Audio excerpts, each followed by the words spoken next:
Helen, are you there? Helen?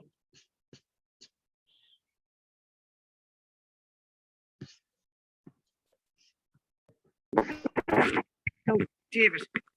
Hi, how are you doing? How are you? Sorry, I'm trying to navigate these sites. It's not easy. Are you all right there?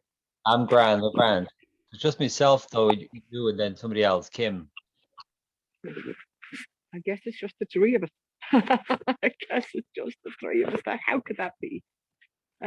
Just blast ahead, It's just going to be what we're doing is recording this and using it. So that's going to be the real educational tool, Okay, grand. Well, Right, maybe I'll give it a minute for somebody else if anybody else comes in, huh? Yeah, we're exhausted. I've never done a symposium before, David. You probably have, but Jesus Christ, unbelievable. Has it been good though anyway?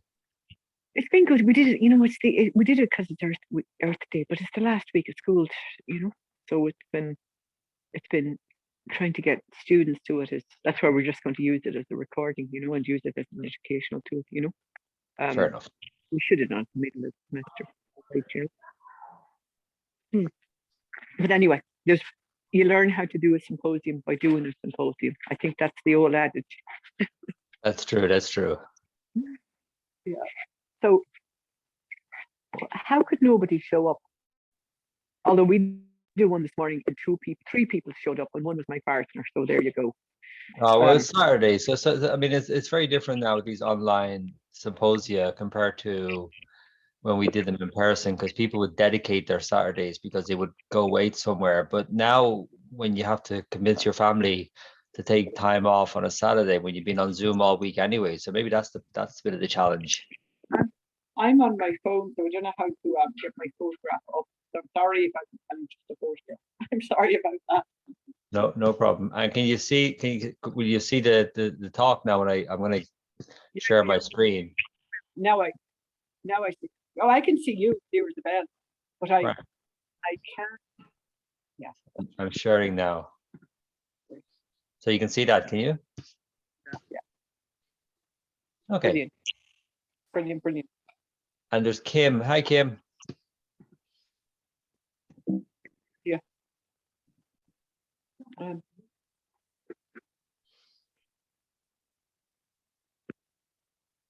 I'm going to switch off my mic. Hello. Hi, Kim. I'm looking forward to this. Thank you.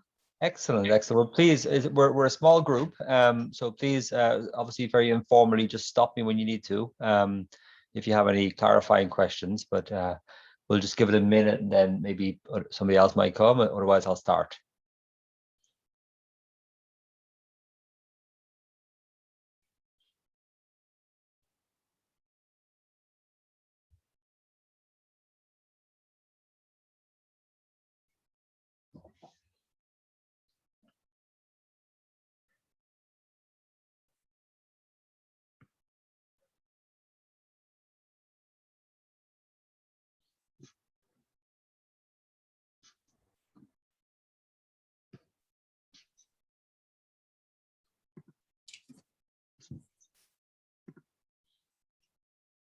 Hi, Alexandra. Hi, I was just popping in to see if you were doing okay. I'm also simultaneously doing IT, so Okay. like you have your PowerPoint up and everything's okay. Do you need any assistance with anything? No, everything's fine. Thank you. Okay, great. I will try to pop back in a little.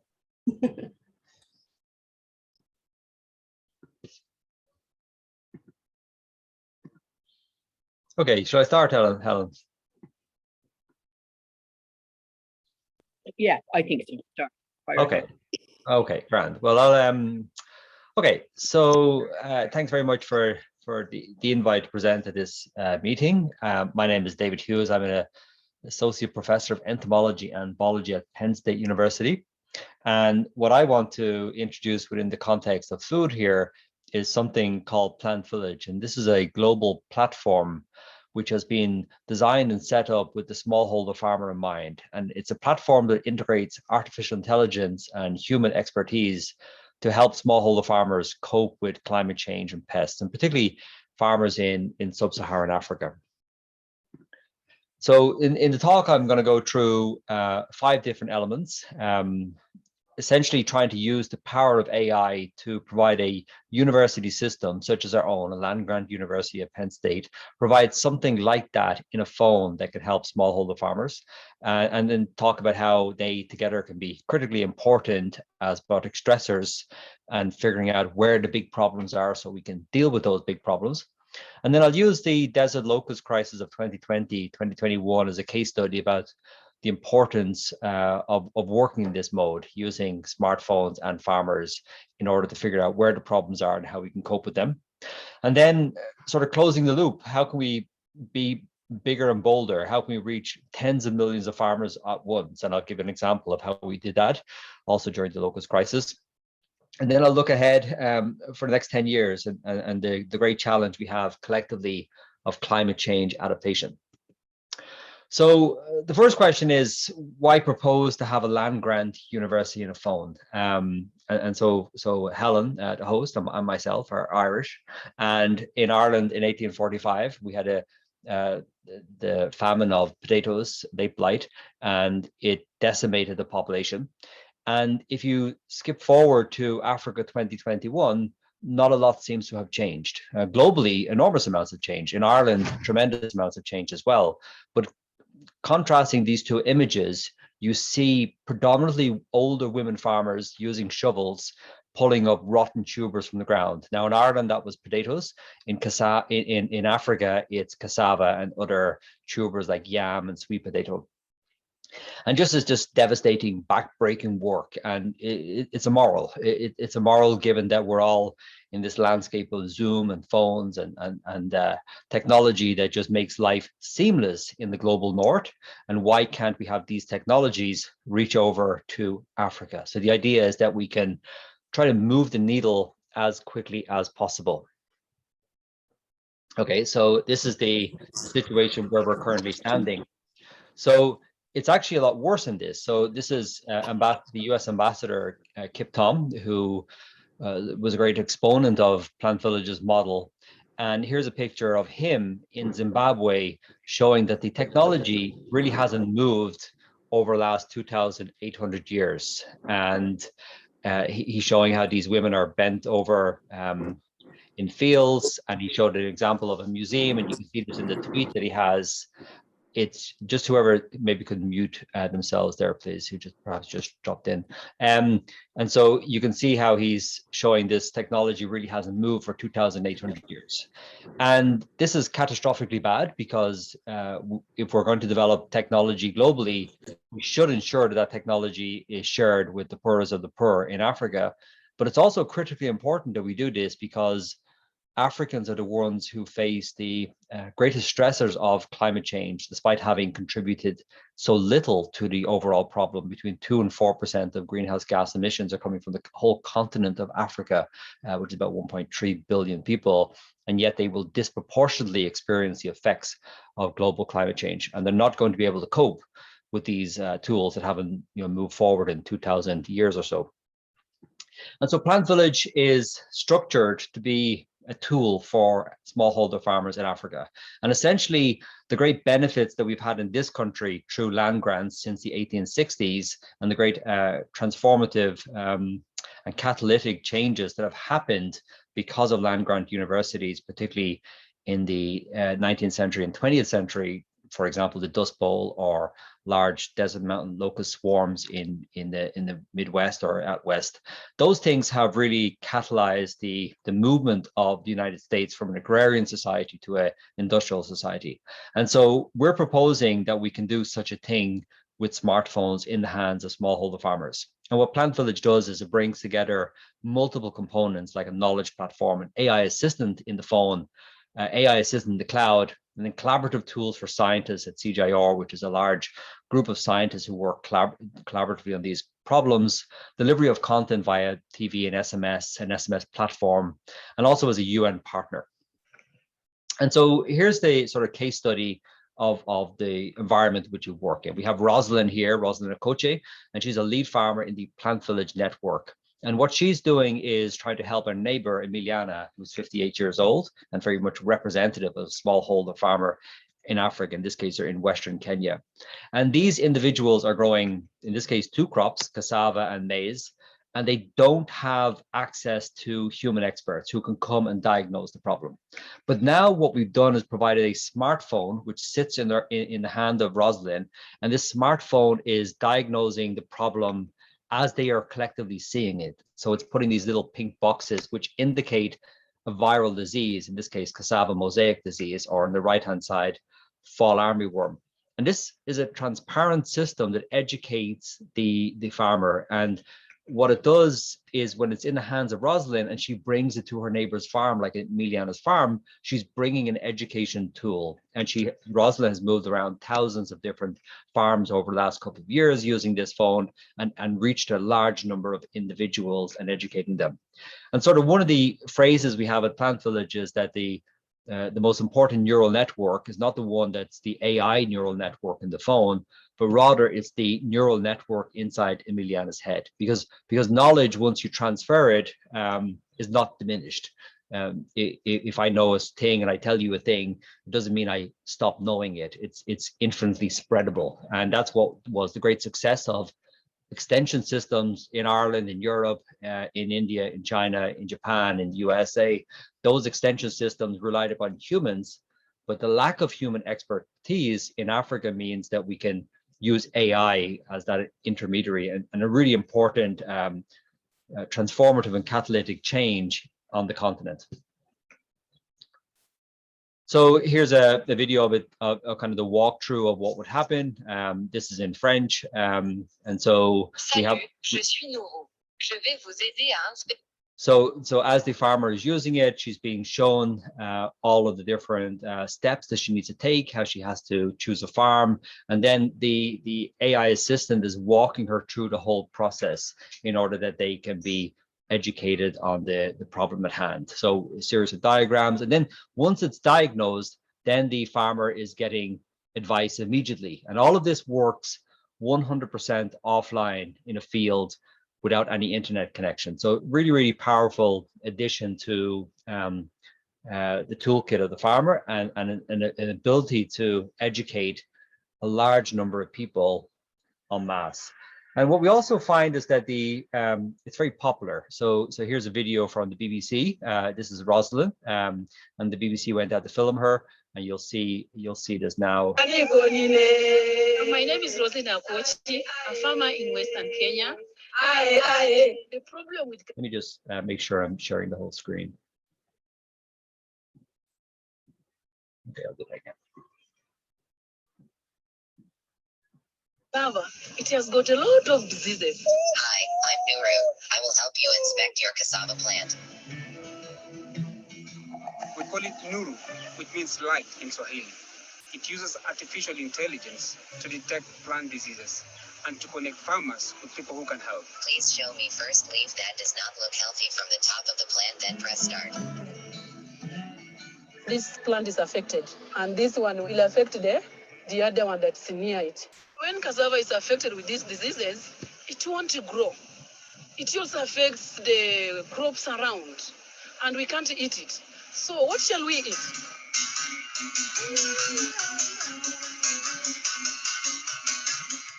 Nuru is a smartphone app that uses the phone camera to scan the leaves for diseases, and the artificial intelligence will show us whether we have any disease or not. Please show me 30 leaves that look healthy from the bottom of the plant, then press start.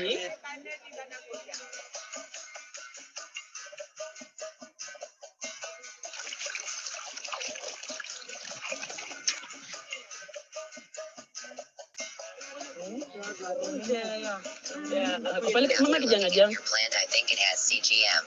Yeah. Connect with other farmers and seed suppliers. Would you like to get advice on how to manage these diseases? Yes. We are bright farmers. Can you clap for yourselves? Okay.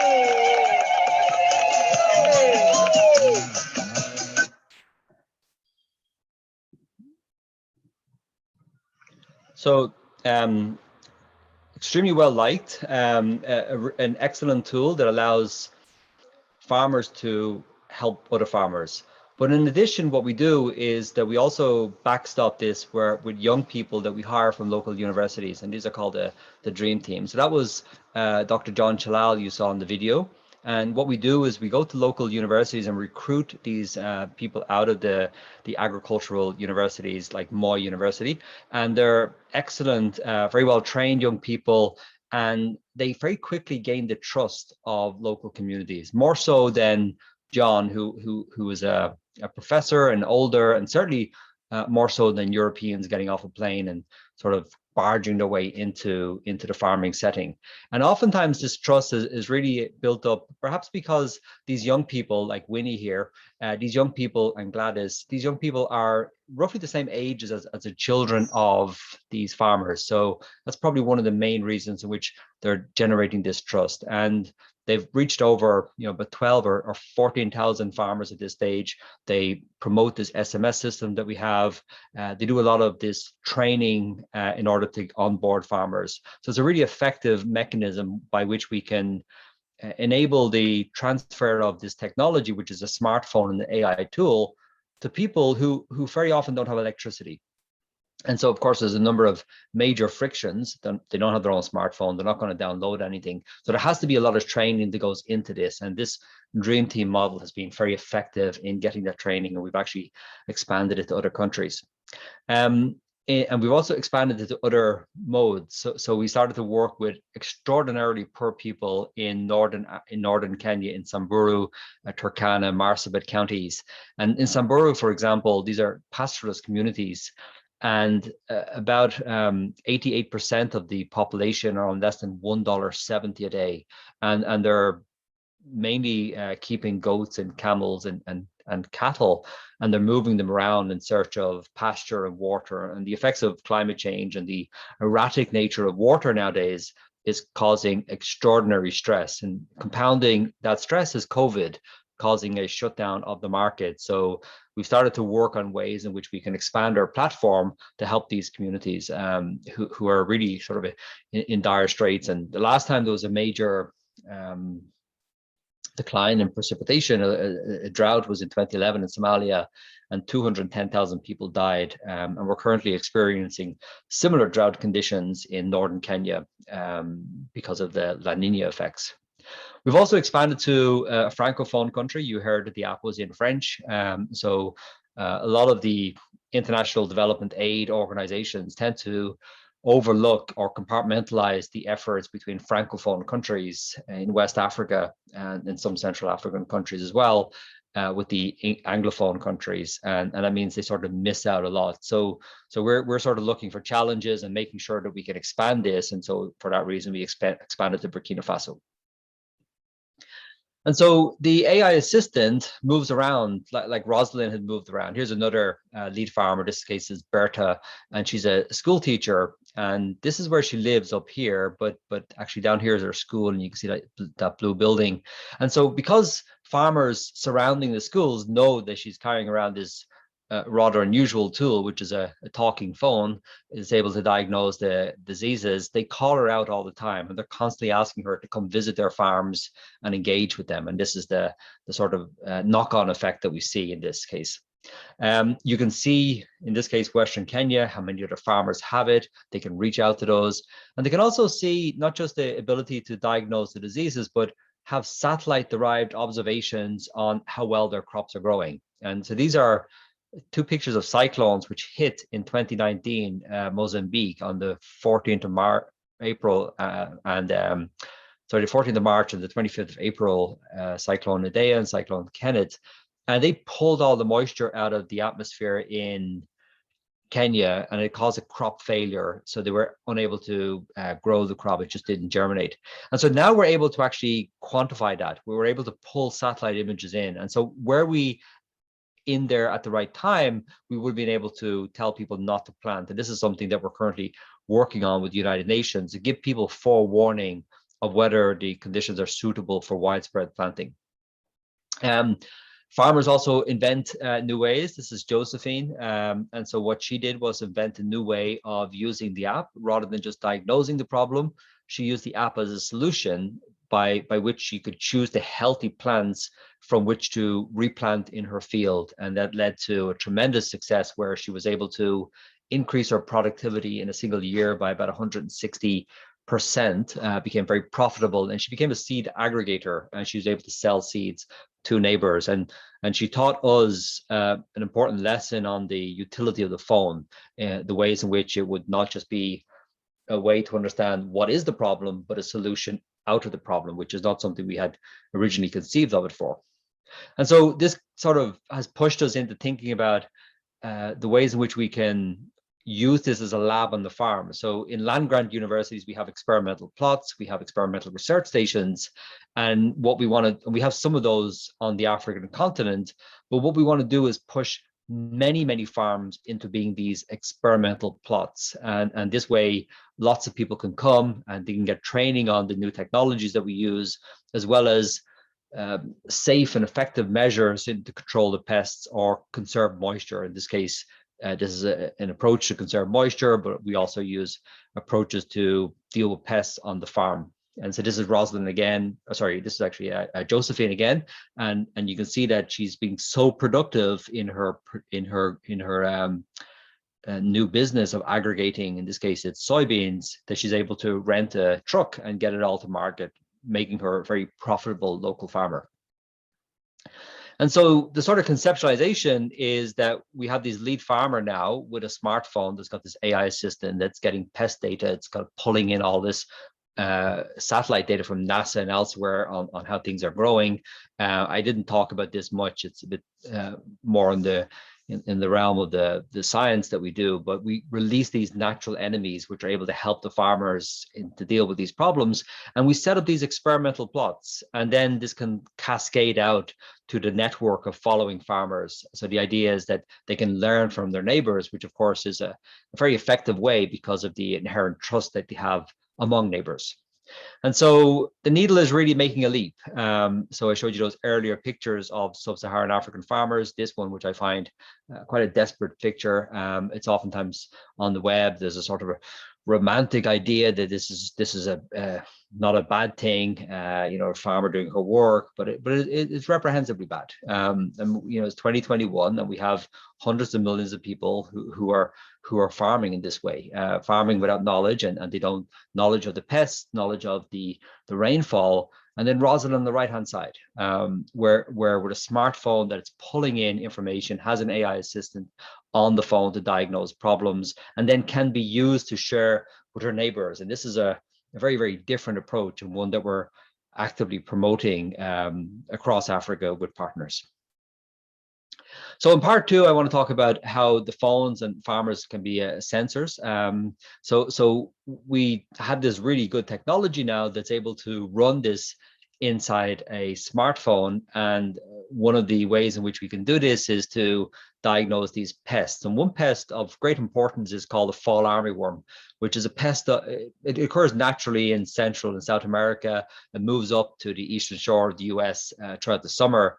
And then it got introduced into West Africa in 2016, and then has subsequently spread all the way to Australia. And it's really problematic.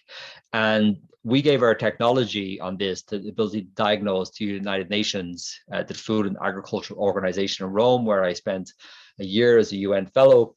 And so far, it's been used to check over 2 million plants in over 60 countries. It has been adapted to 29 different languages. It has trained 1.4 million farmers and about 8,000 extension workers just on the use of this tool. So it's very useful and rapid adoption when you go underneath the UN flag. So it's a really excellent collaboration between ourselves here at Penn State and United Nations Food and Agricultural Organization.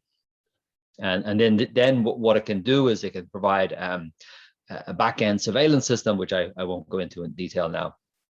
So the third part I want to talk about is what happened in 2020. On January 28, in 2020, just before the COVID pandemic, I was in Rome, the Food and Agricultural Organization. We were talking about our previous work on this app. I was giving a presentation to the then Cabinet Secretary of Agriculture, Sonny Perdue.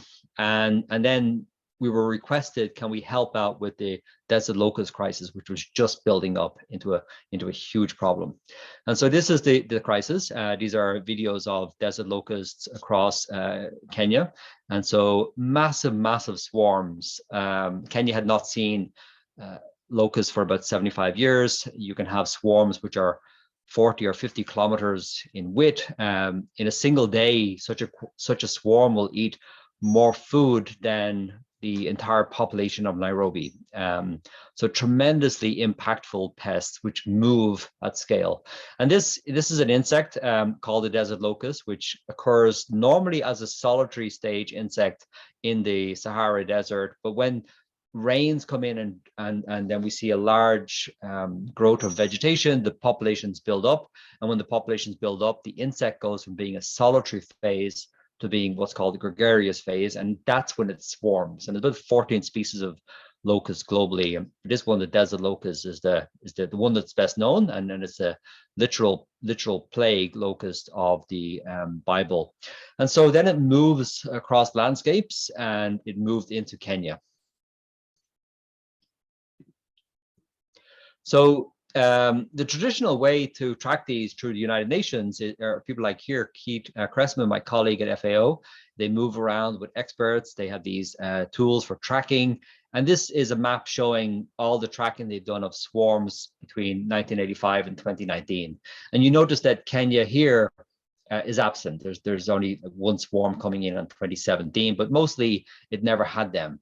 And then December 28, 2019, as predicted, they came across from the Ogaden in Ethiopia into Kenya and then spread to about 24 counties in a very short period of time.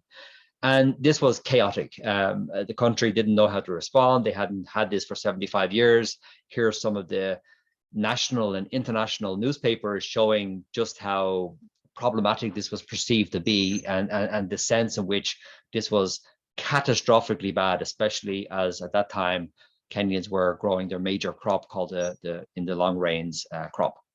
And so if you notice from the times at which all these were being produced in the media, it's just about the time that the global pandemic was declared on March 11th.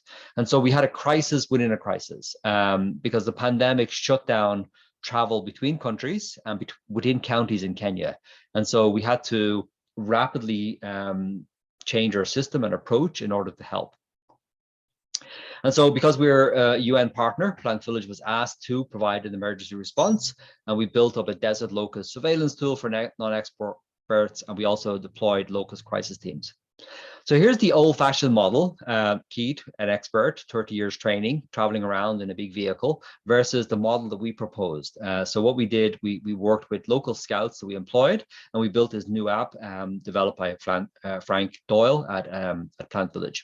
And so what this does critically is, as an individual, like Paul here, is moving through the landscape, that individual is constantly getting a GPS coordinate and then can get an accurate reading of where the locust swarms are. And he moves around on a motorbike, so it can go in very, very difficult places. This is Tyson. So Tyson is another PlantVillage team member and has not been trained in locusts very extensively. And so we provide a series of images to help him recognize the right stage, and so he can make the right record. So he has a GPS coordinate and he makes the right record. But since he hasn't got very detailed training, what we also do is use artificial intelligence in the cloud. So as those images are coming into our system, we have a computer code running an AI system in the cloud, which is automatically classifying them. And this is work by Pete McCloskey and Rohit Gangupantulu at Penn State, who are engineers on the PlantVillage team. And so then we have an improved system whereby relatively untrained individuals like Tyson can move around the landscape at low cost, and they're from those local communities, and they can get accurate recordings, which will help UN FAO. And you remember I talked about these PlantVillage dream teams on the back end. And so we took that model that we had already developed in Kenya and we expanded it up with locust crisis teams. And this is the locust crisis team. And this is a picture of them. They're sent out to these communities. we recruit them from the same community, which is really, really critical because of that important trust. And especially because a lot of these communities in northern Kenya, Samburu, Marsabit, Turkana, they're often quite wary of outsiders. So having this trust is critical. And the scouts would go around, they would talk to pastoralists, they would get some locations, they would let the pastoralist family members know about it, they would put up flyers, they would go places where the four-wheel drive vehicles couldn't, and they would identify the swarms, and then they would have a real-time communication with the UN FAO planes in order to direct the spraying. So we were able to massively improve the ability to diagnose the problem in a very short period of time.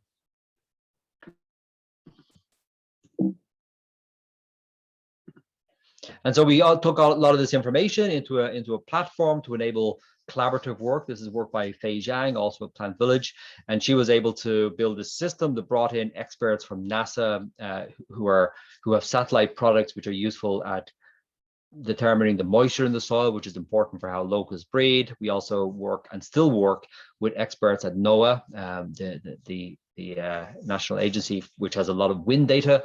And this is also critical for the movement of locusts across the landscape. So a collaborative system in the cloud also enabled better work, a better prediction. And some of these predictions came out. So this is Derek and Faye, Derek Moore on our team with Faye again. And they integrated multiple streams of data to provide, in this case, a map for the probability of finding locusts in a particular area on June 11. So with the data, with this additional data streams, we're able to then predict where we're likely to find them, which of course can direct scouts on the ground for these effective measurements. And so this is a picture that Melodine Jeptu on our team just shared internally the other day, a few days ago, 22nd of April, which marked she took this picture on the 22nd of April, 2020, and it marked the sort of kickoff we had for these initial teams. We started off with about 52 people. And today, over 16,000 people globally are using our tool. So it expanded out of Kenya, across East Africa, from places also into Chad, into Yemen, Saudi Arabia, Iran, Pakistan, India, right across the entire range where we find these locusts. And it really was extremely encouraging to see how it became a tool in a standard smartphone that could be used by any members of the community, like these two individuals, Brian and Paul, who are then now working for the Kenyan government to do these surveys. And then on 8th of April, there was some statistics that came out from UNFAO, and it was reported in the New York Times. But according to the economists at FAO, the response in this 1 year period has saved the livelihoods, the agricultural livelihoods, for 34 million people in East Africa, with a total value of $1.5 billion, which is just an extraordinary amount to think about. So we were really at that stage of panic on those, 11th of March 2020, when we talked about those news articles, the declaration of the COVID pandemic, and then 1 year later, we save all this food. And we did so because huge numbers of people were able to be involved in the tracking and tracing of where the swarms were. And now, as we all live through COVID, we all understand the importance of tracking and tracing, and then some intervention. In the case of COVID, it's a vaccine. In the case of locusts, it's a well-targeted spray from an airplane that subdues the population. So now we're really coming out of it. We're really seeing these massive declines, and the crisis is really not at all great, with the expectation that the last few swarms will be mopped up in the next month or two in Kenya, and the whole upsurge will come to a close. So that's great reporting, and really shows the concerted efforts around this. And I think what's also nice is that the New York Times piece, and please go and have a look at it, it's very interesting. It starts off with Melodine's name, and it also kind of shows that how this new model is not only transformative in terms of operating at scale rapidly with local settings, but it also involves the local people, and it involves particularly the young people. So Africa has an enormous resource in its young people, and they're underutilized, and a lot of them can be utilized better to help solve the crisis which Africa is facing in coming years. And so in this last part, second last part, I want to talk about the extension of our system, where we're gathering all this information to be able to tell people what the problem is. And we hooked up with a media company called Shamba Shape Up in Kenya, and we were able to send, and we still work with them very, very closely. This is an incredibly effective TV show, which is able to distribute the information about how to do better farming. They've been on the air for about 12 years. They reach about 9 million people weekly. But during the locust crisis, we were actually able to expand to work across all of Kenya and also into Ethiopia. And it just is a segment of the show. The desert locust is a very serious pest and can destroy your crops. Locust adults can eat their own weight every day. There are 3 groups of locusts you should look out for. The young locust is black and cannot fly. They move in big groups called bands, like this. The mature locusts are red and look like this. The mature locusts are yellow. And so we would provide this basic context, and then we would provide a map every week about where we're most likely to find them and where they should be on the lookout for them. The desert locusts are like a fire. You, as an individual farmer, cannot control them alone. However, the government has planes which they can fly over high-risk areas and spray the locusts with chemicals that will get rid of them. It is very important that you get in touch with the hotline to tell us whether you have or have not seen locusts in your area. That's right. We also want to know if you have not seen any locusts. Tell us if you have seen the black hoppers, the red immature locusts, or the yellow mature locusts. Here's what to do. Send the word.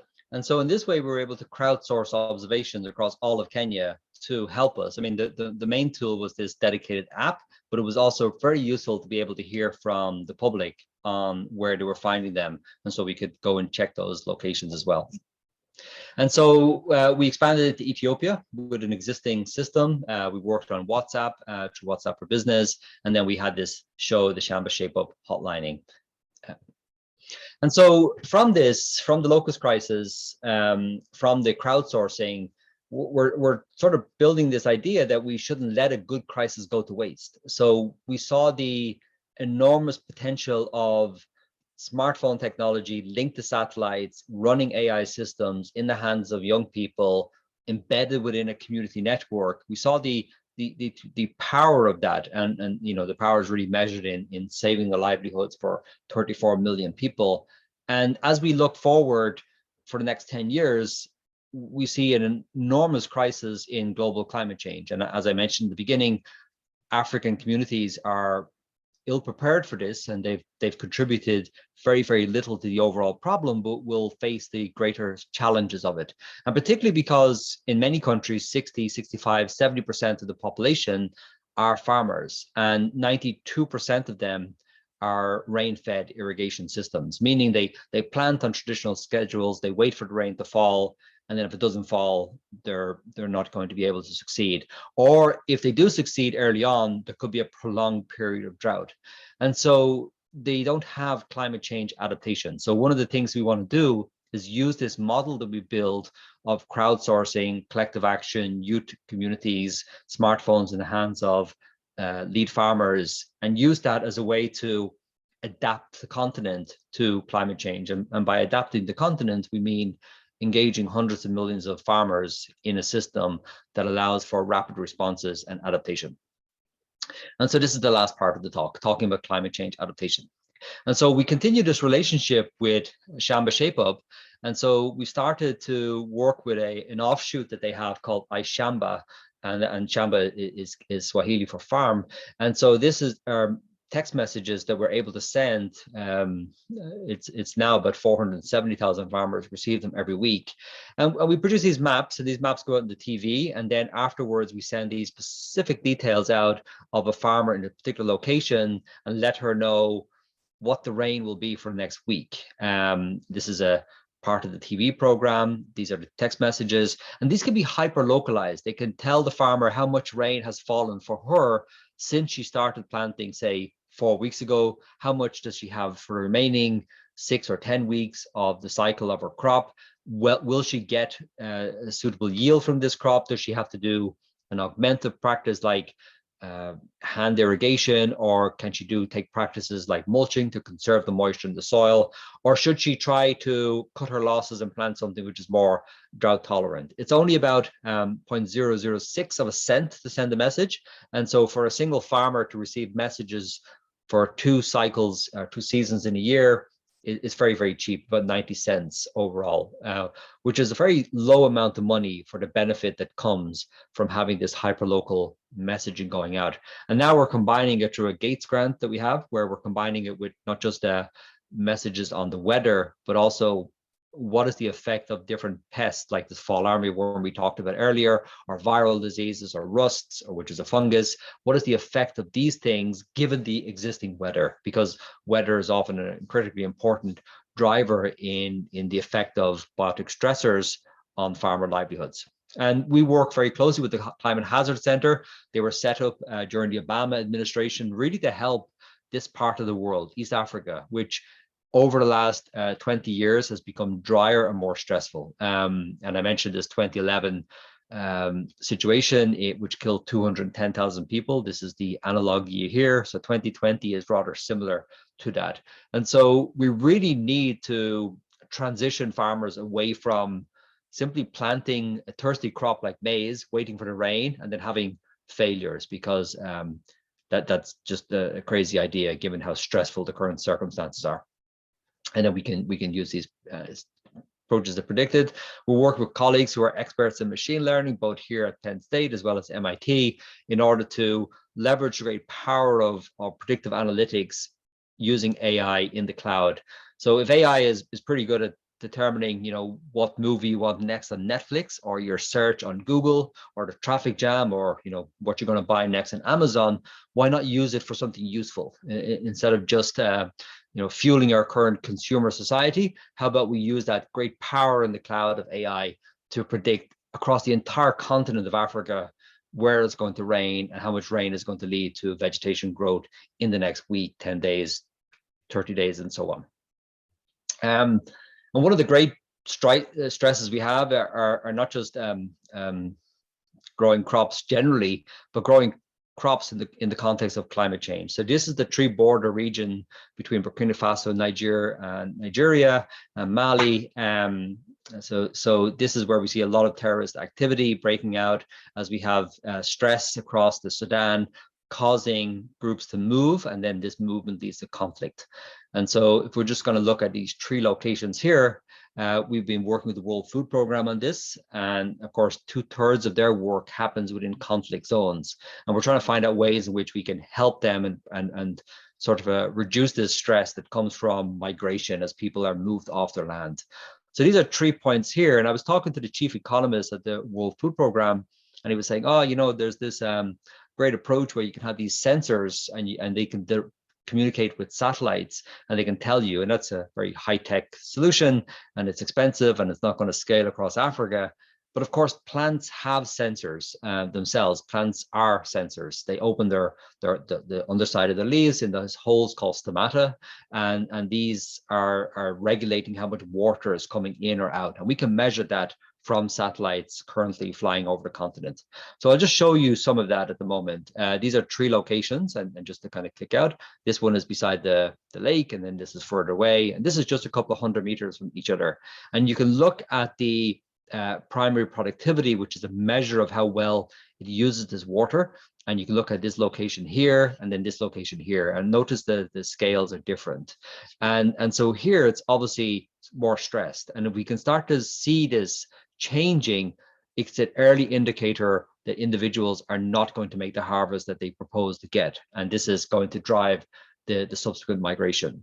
And so through a partnership with World Food Programme, we hope to use their on-the-ground presence. So on any particular day, the World Food Programme have about 5,900 trucks driving around these conflict zones. And this would allow us a unique proposition to be able to confirm the presence or absence of stress, because this might have stopped, not because of drought, but because some terrorist group burned the field, which is also something that happens often. And so we could, at scale, look for these points where productivity is being destroyed because of human conflict, drought, or biotic stressors like those caterpillars we talked about earlier.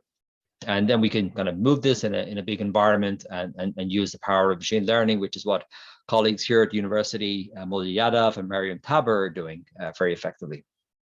So in conclusion, the land grants have been transformative agents of change in Ireland. The first extension system began in Dublin in 1846, across Germany in the 1850s, in Japan in the 1890s, India in the 1960s, the United States in the late 19th century, early 20th century. And they've transformed the world, except for Africa. It still has this horrible picture that you see on the right-hand side.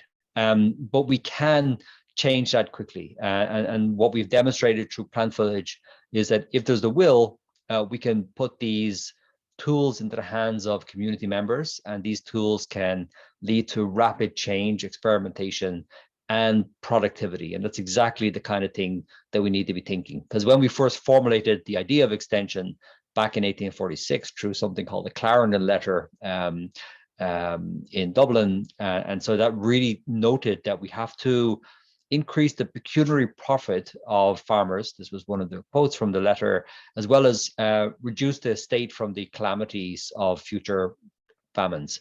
So we should do this because it's the right thing to do to increase the profit of farmers because they're a business. But also, if we don't, hundreds of millions of people failing to grow food on their land in Africa is an absolute catastrophe for us all. So what drives terrorism is inability to have secure livelihoods for young people in these locations like Burkina Faso or Mali, etc. And what drives international migration, whether it's across the narrow stretch of water between Africa and Europe, or from the Northern Triangle from Honduras and Guatemala to the southern borders of the US, what drives that movement is now increasingly climate change effects on agricultural productivity. So we should do it because it's the right thing to do, but we should also do it because if we don't, we'll have a bigger mess to clean up in the future. Not surprisingly, this is an enormous effort from a tremendous group of people. We've mentioned the locust teams and now the PlantVillage Dream Team. And of course, Dr. John Chalal, who was in the video, and our Kenyan leader. And then, of course, Annalise Keys, who is our executive director across the entire organization. And then just a whole range of people who are involved, and then funders. So it's really is a village. And as always, it takes a village to solve these big, difficult problems. So thank you to them and to you for your attention.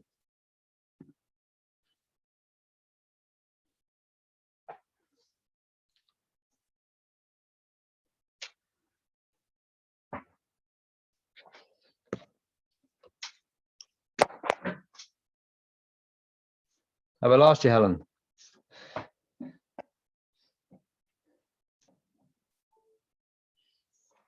I'm happy to take any questions. Thank you, Kim.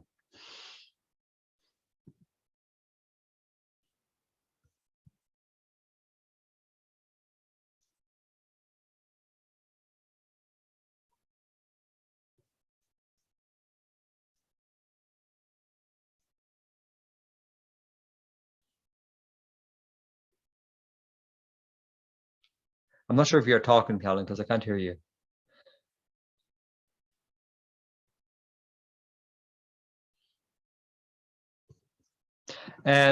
So it's not easy, Kim, to locate phones. We have to buy them, and they're about $150 each. But because we share them among many farmers, the price per individual is coming down.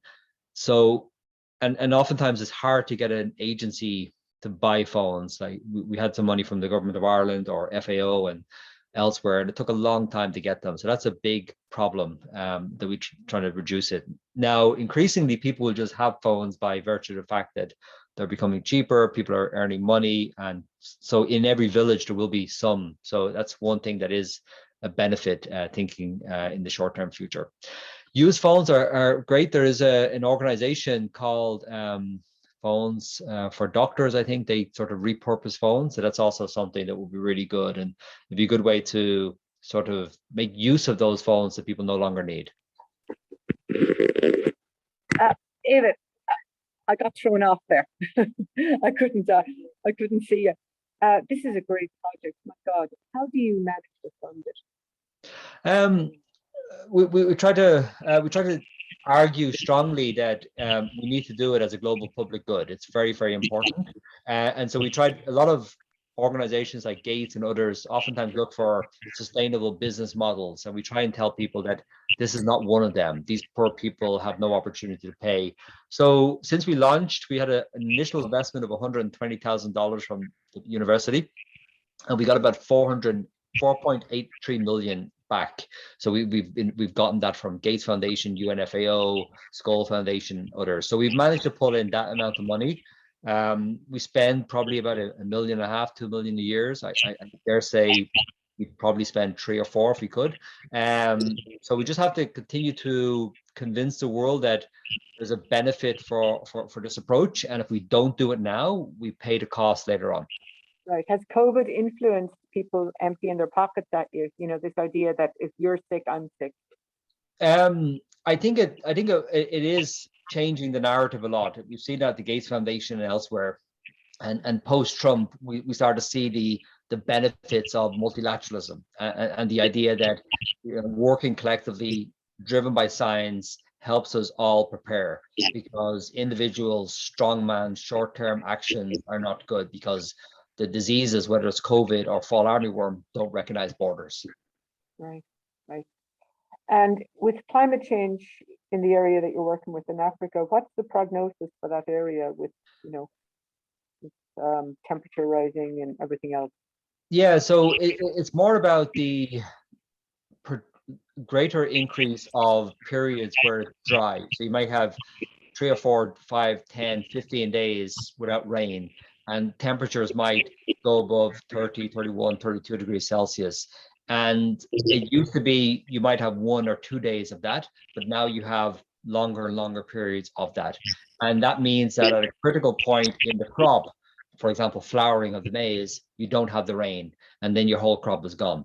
And so it's just in the same way you might think of it like stunting for children. So what is the effect on young children in Africa when the mother can't breastfeed for a long period of time, or the kids don't get, you know, good nutritious food? The end, you know, cumulative effects is that you get stunting, and this is what we're seeing in African farms. You may not have an outright failure, but you just have this, nothing's happening, and it keeps people in a cycle of poverty. They never break out of that.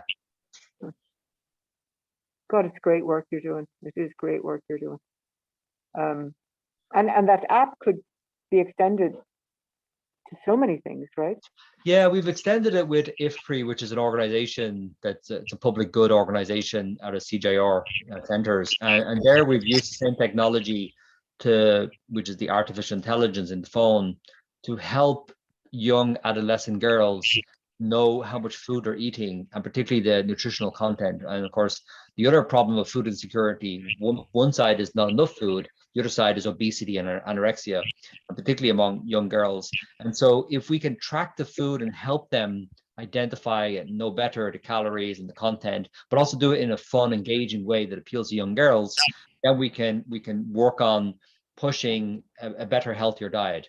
Now, we're not the only ones doing this. The companies do this, but the problem with companies like Fitbit and elsewhere is it's not transparent. And it's really important that we have a transparent system that can be examined by university scientists to say, well, is this really the best food you're recommending to these girls, or is it just something that you want to sell for profits? Yeah, I'm sure people just want all over that to make profit out of it. Yeah, exactly. Yeah. Wow. So yeah, I think it's an adaptable platform that can be arranged and used in a variety of different ways. And so long as nobody owns it, but everybody owns it, then we can all collectively share from the benefits. And that's not a radical idea. That's land grant universities in the 1860s. You know, it's not like we're reinventing something here. It's just that we've become so used to profiteering models of like Facebook and Google that we sort of think that we can't do it another way. But I often ask people, you know, name one company that's older than 100 years. And they struggle to do so. And then I say, name one university that's older than 100 years. And then we can say all the land grants, but then also Princeton, Oxford, Harvard, blah, blah, blah. And you can just list them off all day long, because universities are stable organizations to serve their community. Also we have a struggle to convince our own university that's actually what they do, but we can work on that. So it's really information before profit, Yeah, I mean that's and the information's already been paid for, and it shouldn't be repaid for, and that's what the Nobel Prize winning economist Elinor Ostrom said before she died. She talked about the tragedy of the commons, but then increasingly the tragedy of the knowledge commons. So stuff which is being paid for by the taxpayer is being bundled together and then put in the paywall, and so we have to pay for it twice. Like our university spends $3.2 million a year on its library services. A lot of the knowledge is already free, and we can't access it because of one of the most profitable companies in the world in terms of margins is a publishing house that publishes scientific knowledge, and it has already been paid for. And so we've really painted ourselves in a very small corner. We don't train people to be experts to help the world. And the knowledge we have from those experts in the past, we're locking behind paywalls, while we're all stupefied on phones and Facebook. So we have a challenge in front of us. Damn. Yeah, when you put it like that, it just seems like such a wasted opportunity, such a wasted potential. Is what you're fighting. Wasted potential. Well, pity you didn't have that app about 150 years ago. Yeah. we would have done well. But here's my issue. Had they had that app 150 years ago, there was no real cure. You couldn't really stop that blight. You couldn't stop the full kind of colonial issue of that famine, which was, monocropping. But here you can stop, you can bring aid, obviously, into locust and into disease, and we have technology now. We have information. Yeah, so every famine in human history, whether it's the Irish one, the Bengali one, the China in 1957, Ukraine in the 1930s, all famines are caused by political issues. And then this is the same from the British in Ireland or elsewhere. And so what is beneficial is not just that we diagnose the problem, but we bring other people into the conversation, because the voices of these farmers like Rosalind are essentially silent, but same as researchers in Africa, because a lot of the approaches we have in Africa today, where companies go in, they're just neo-colonial attitudes, and they're just replacing the British Empire in Kenya with a Google empire or a Facebook empire or something else, and that's not solving the problem. And so the phone is powerful not just because of the diagnosis of diseases, but it puts Melody and Jeptu in the first two lines of the New York Times article. And so all of a sudden you elevate these incredibly smart young people, and then you get that power. So this is what I think is also a great outcome of this whole approach, because a lot of people together is a pretty tough thing to overcome. And that it works without Wi-Fi. That's really powerful. Yeah. That's amazing. That's amazing. That's true democracy there, that you're not reliant on one big power. Listen, thank you so much. No problem, Helen. I'm glad I could spend time with you. Finally get to almost meet you. Yeah, we should do that. Did you get your vaccine? Did you? I did. I'm vaccinated, which is fantastic. But I looked for flights home yesterday, and there's none out of Ireland. It's hard to get a flight to out to leave it. I'm sure, but I was looking for North because I have a house in Jersey City, so it would have been handy. Yeah. No. Well, anyway, let's get together at some stage and have a chat. I will. I'll follow you up here with an email soon. And Brand. listen, thanks a million. I like your color combination in the back. Oh, there. thanks very much. My wife was doing that. She was not Irish now, but she's good at the old painting there. It shows that fairly well. Thanks very much indeed, Helen. Take it easy. Bye now. All right. Thank you, Kim.